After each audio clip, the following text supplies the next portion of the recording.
স্বাস্থ্য অধিদপ্তরের নিয়মিত বুলেটিনে জানানো হয় ২৪ ঘন্টায় নতুন করে ১৮,৪৯৮টি নমুনা পরীক্ষায় ৩,৮৬৮ জনের দেহে করোনা ভাইরাস শনাক্ত হয়েছে।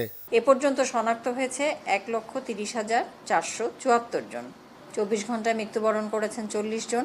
২৪ ঘন্টায় আরও ১,৬৩৮ জন সহ সুস্থ হয়েছেন ৫৩,১৩৩ জন। এদিকে রাজধানীর মুগদা মেডিকেল কলেজ ও হাসপাতালে নমুনা দিতে এসে শারীরিক দূরত্ব না মেনে লাইনে দাঁড়াতে হচ্ছে। অনেকে আবার রিপোর্ট পেতে কয়েকদিন লেগে যাওয়ার অভিযোগ করেন। এটা নিয়ে আমরা আগামী দিন আবার যাব। আমাদের জরুরি দরকার এটার জন্য মনে করেন আমরা যাইতে পারতাছি না। দাঁড়িয়েছি, এটাই একটু ডিস্টেন্স হলে বেটার হতো। এখন দেখা গেছে যেই সিরিয়ালটা দেখছেন এটা তো একটু ঝুঁকি সিরিয়াল। হাসপাতালের পরিচালক দাবি করেন নির্ধারিত সময়েই তারা রিপোর্ট দিচ্ছেন, তবে জনবলের সংকট থাকায় অনেক সময় কিছু সমস্যা হচ্ছে। আর ৭১টা করা হয় ইমার্জেন্সি। আমাদেরকে কিছুক্ষণ আগেই বলা হলো যে ৫০ জন ৭১ মধ্যে ৫০টা সকালে ২১টা বিকেলে।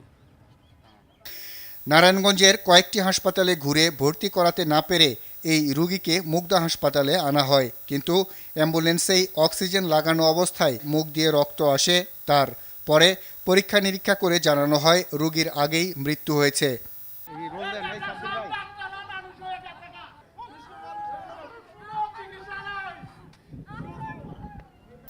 করোনা চিকিৎসার জন্য নির্ধারিত কুর্মিটোলা হাসপাতালেও স্বাস্থ্যকর্মী সংকটের অভিযোগ করলেন রোগীর স্বজনরা।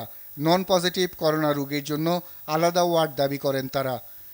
আর বাদল, RTV, ঢাকা।